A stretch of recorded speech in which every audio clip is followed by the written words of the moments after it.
Hello and welcome, cats and kittens. My name is Alonda Carter and I am the Recovering Hunbot. I create anti-MLM videos and I'm also dipping my toes into true crime. And when you think about it, isn't multi-level marketing really actually criminal? And I just put some like deep heating rub in my eye accidentally. So if I'm blinking like a crazy person, that is why. Anywho, today I'm going to be sharing with you a story that it's close to my heart because it also has happened in my backyard. Today we're going to look at what is known as the Texas killing fields. Now, you may or may not be familiar with this. And actually, I think it depends on how you look at it because some people refer to the highway, freeway, interstate, whatever. Yeah, interstate, that's what it is because it's I-45. Okay, I'm sorry, I'm just waking up. Anyway, I-45 as the highway to hell. And okay, pretend like this is the Texas Panhandle.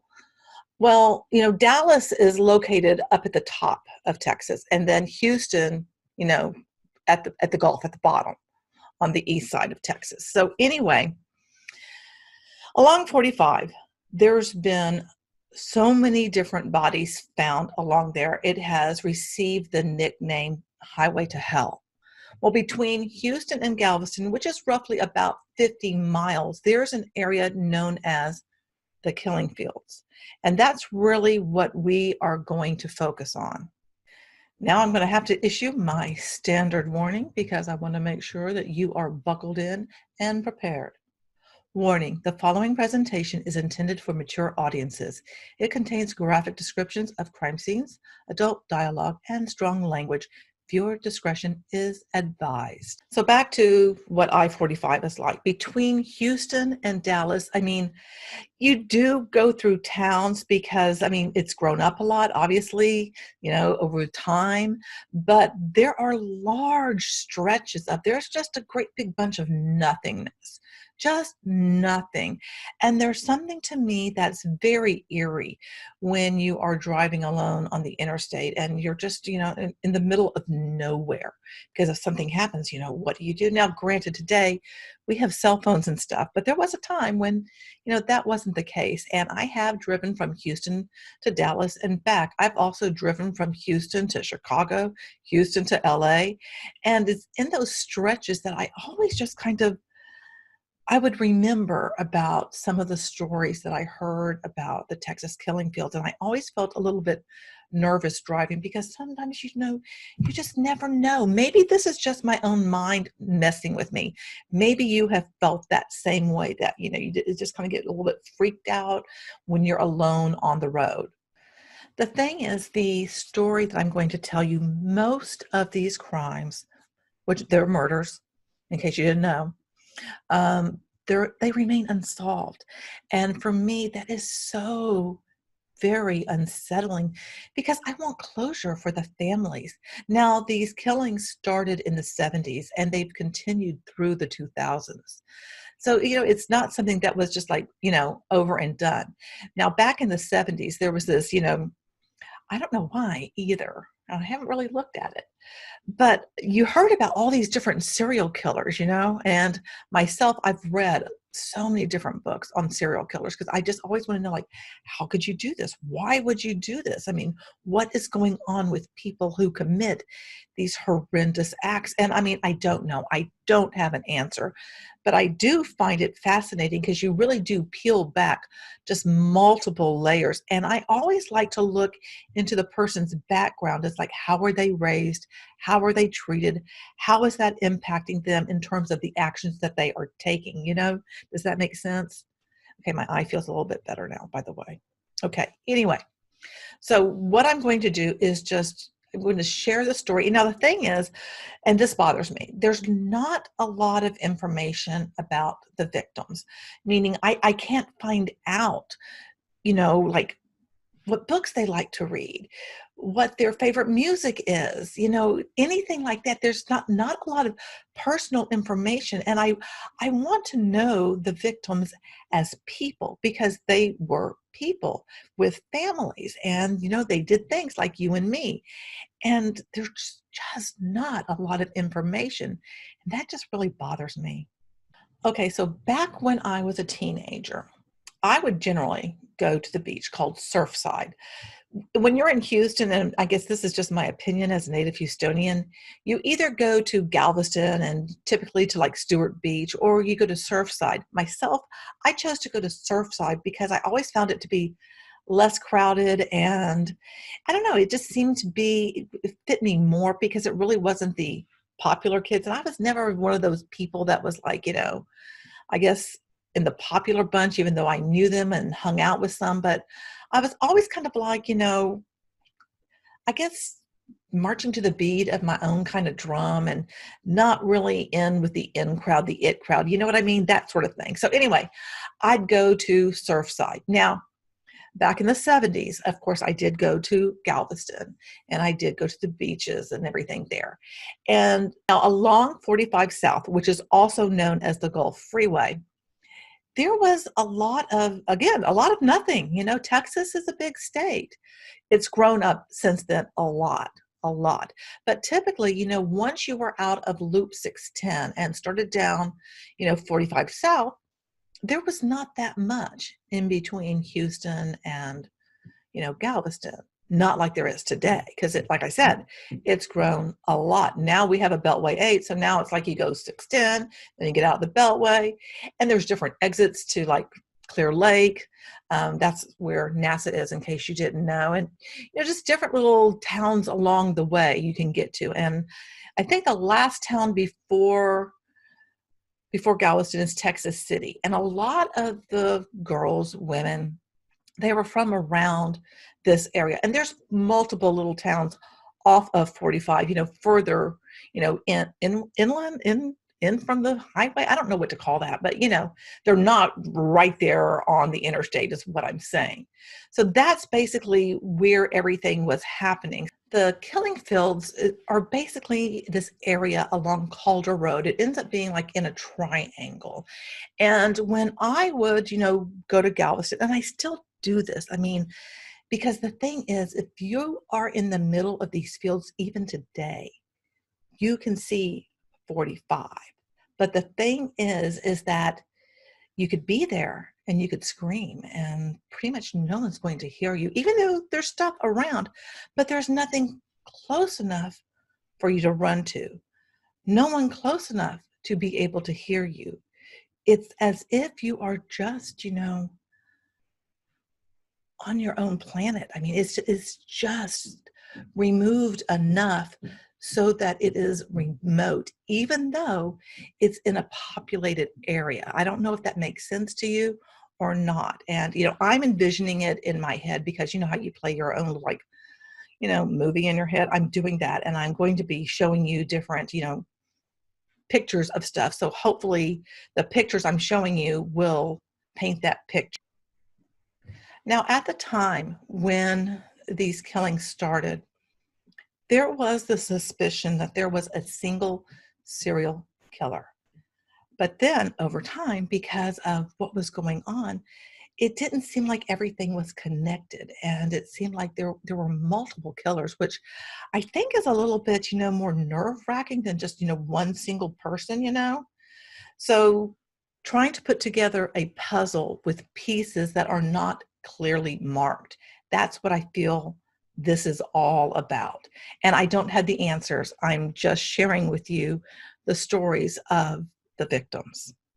Okay, these killings started in the 70s. Now, the 70s were a lot different than they are today.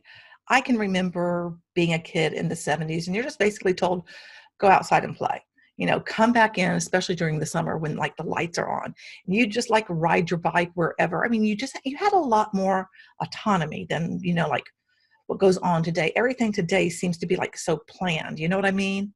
But the 70s, it was just different. And the various victims were just, girls going somewhere, women walking places, and they just, never saw their families again.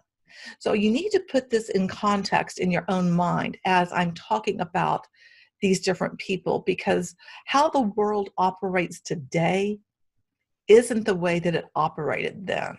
On June 17th, 1971, 13-year-old Colette Wilson from Alvin, Texas, disappeared after her band director dropped her off.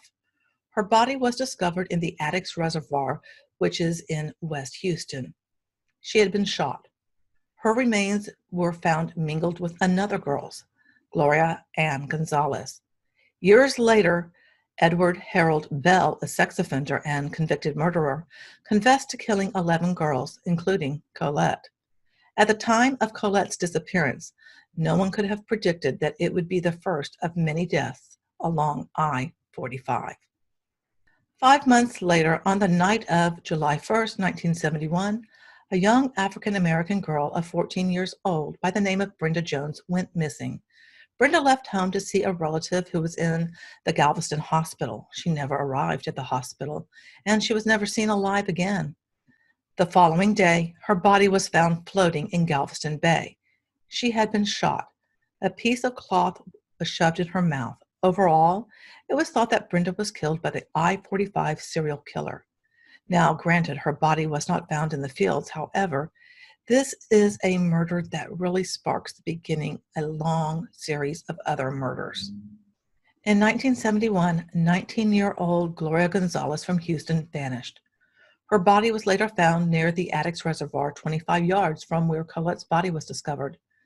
12-year-old Allison Craven went missing next. Her mother had gone to the store, and when she returned, Allison was gone. Her remains were found in a field located in Pearland, which is to the south of Houston. And back in 71, Pearland was a very small town, which is now a growing suburb. Two 15-year-old Ball High students, Debbie Ackerman and Maria Johnson, also vanished. Their bodies were found in a Texas City bayou. Both girls had been shot, as had Allison. Two 14-year-old girls, Maria Johnson and Sharon Saw, were the best of friends in 1971.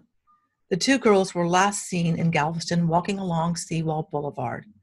In 1972, Michael Lloyd Self confessed to the crimes. However, the way the confession was extracted from Self is questionable. Self, though, eventually was tried and convicted, even though his story did not match the case's facts. In 1980, another confession was made to the murders and mentioned using a cord tied to the bodies. Police knew a cord was used on the girls, but had not told anyone about that. That fact had been withheld. In the year 2000, Self died in prison, and now police believe he was framed and coerced into making a confession. 16-year-old Kimberly Pitchford was last seen at Dobie High School, where she was taking a driving test. She was supposed to call for a ride home. She never made the call. Her body was found near Angleton, which is a small town not too far from Highway 288 and about 30 miles from where she was last seen. She was wearing a blue dress, but her watch and shoes were missing. She had been strangled to death. I found a couple of other names that were mentioned sometimes and sometimes not, so they weren't consistent.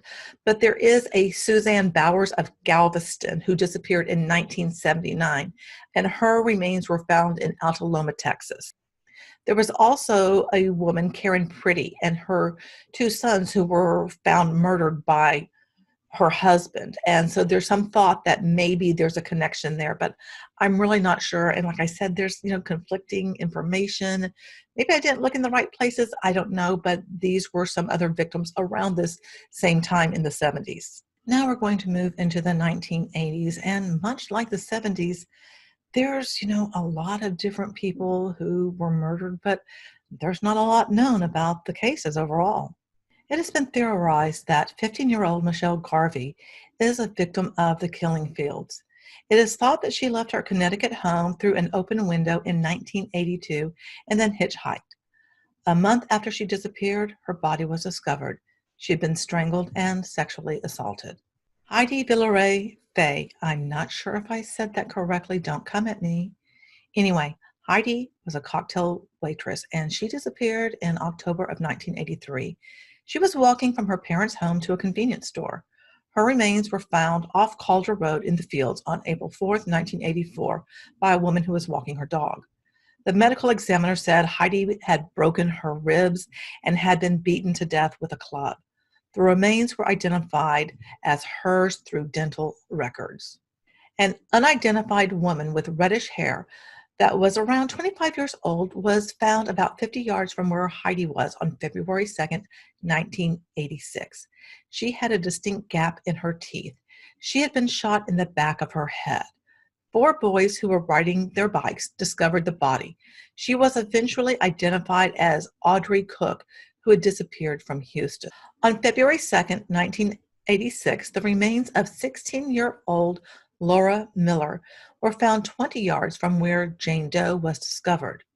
Laura was identified through her dental records. Laura, like Heidi, vanished from the same convenience store. 5 years later, in the same area, a 4th body was found on September 8, 1991. She was dubbed Janet Doe. It was the body of a woman who was thought to be about 31 years old. And like Heidi, she had been beaten to death. Laura and Jane were both shot. That's Jane Doe, who later became Audrey. Her identity was discovered years later. Janet Doe was, in fact, Donna Prudhomme. She had vanished from her home in Nassau Bay. Who killed these 4 women? That has been a mystery. The owner of the field, Robert Abel, has been considered to be a prime suspect, and also his employee, Mark Stallings.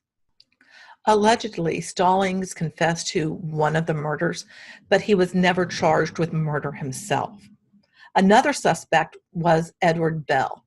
After being on the run for 7 years, he was caught in 1992 and confessed to murdering 11 girls in Texas. He was convicted for killing Marianne Larry Dickens in 1979. 14-year-old Sondra K. Ramber went missing from her Santa Fe, Texas home on October 26, 1983. When she vanished, biscuits were in the oven baking, and the front door was wide open. Her coat and purse were inside, but she was nowhere to be found.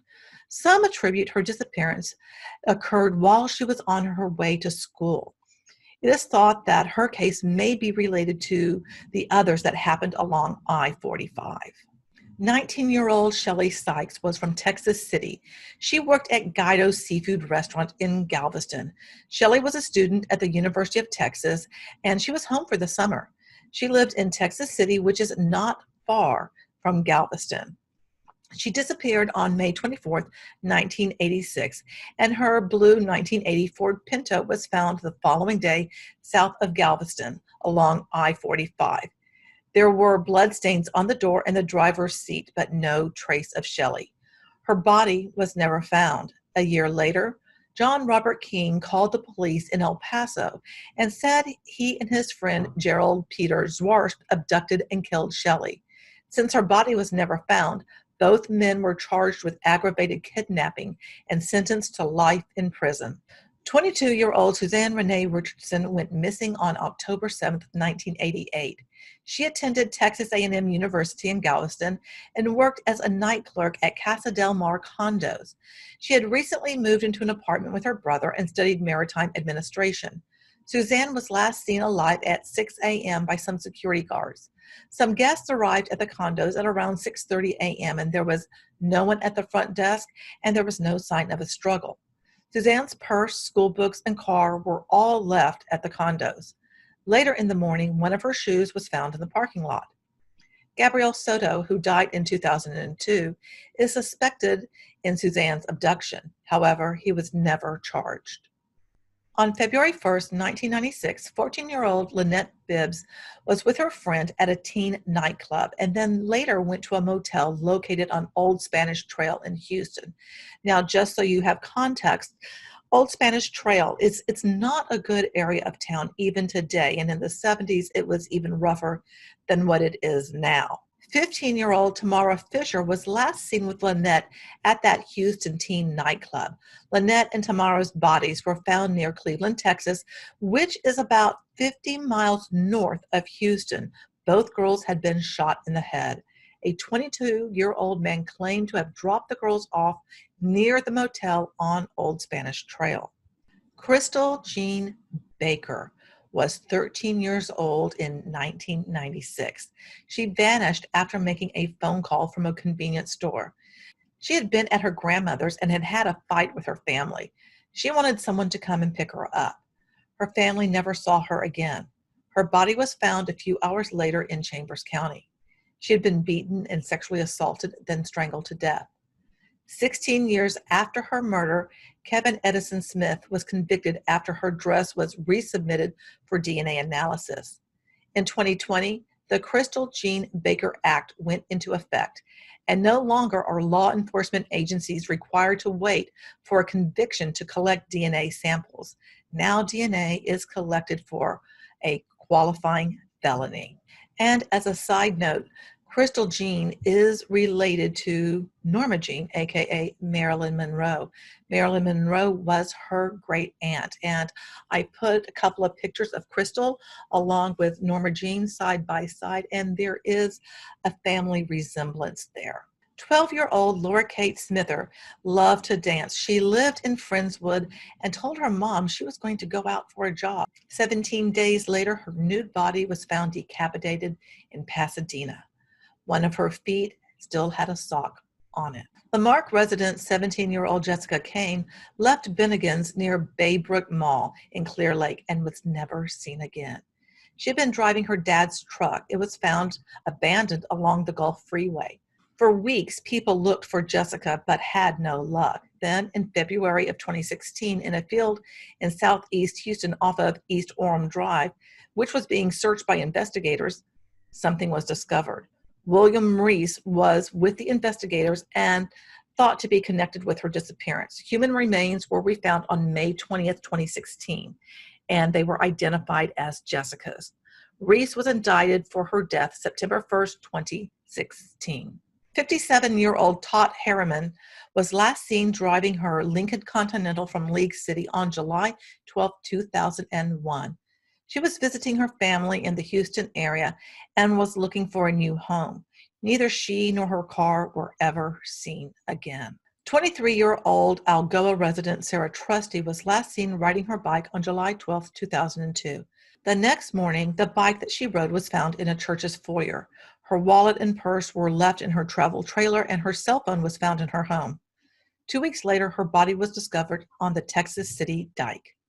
The last time 16-year-old Teresa Vangas was seen was on Halloween of 2006. Her body was found 3 days later. She had been strangled and sexually assaulted. Her body was found across from Dickinson High School. Her case remains unsolved. So many of these cases remain unsolved. And I think really that's what bothers me so very much, is that we just don't know. And these crimes have happened, year after year, all along the same corridor of I-45. But what also bothers me is I look at these victims and I just think, that could have been me. Granted, I didn't live in that area, but I am from Houston, but I relate to them because I see them as just other girls in Houston that sometimes you just never know. And really, it could be, any one of us, because there wasn't an exact type. I mean, white, black, Hispanic. It was just like all kinds of different people. Typically, when there's a serial killer, they have someone, a look that they will go after. Like when you think about Ted Bundy, he had a particular look that he went after, and that's more typical than this. So that's why there's really the thought that there's multiple killers. And as you've heard, there have been multiple names mentioned and other people have been convicted and things like that. So the thought that it's one person is just not possible. But who are these people and why is it so easy for them to, dump bodies along this area? There are so many open spots still along I-45 from Houston to Galveston. I mean, when we go to Corpus, there's a lot of emptiness there. There's a lot of emptiness no matter which direction you leave from Houston, you go through a lot of empty. And so there's always kind of that thought in my head, and I think it's from this case or cases, this incident, the story, I don't know what to call it exactly, but I sometimes think, could there be bodies here or there, especially, when I'm in the big empty, you know what I mean? But what this all does is it gives me pause to think that sometimes, if you go riding your bike, if you go on a walk that you've done 1,000 times, sometimes people just don't come back. And, it goes back to sometimes you just never know. I hope you will think about these many victims, these many girls whose bodies have been found along I-45 and within the fields, as your days go on, because I want them to be remembered. I want to know so much more about them because, like I said, we know very little.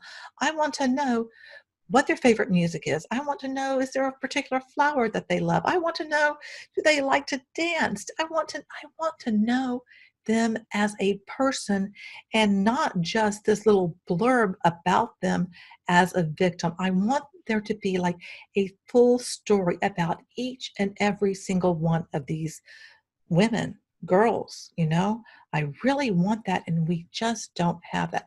And my heart goes out to all of the families who are, missing these people and who never saw them again, because there's an emptiness inside of you from losing someone to, murder, or that you don't know what happened to them.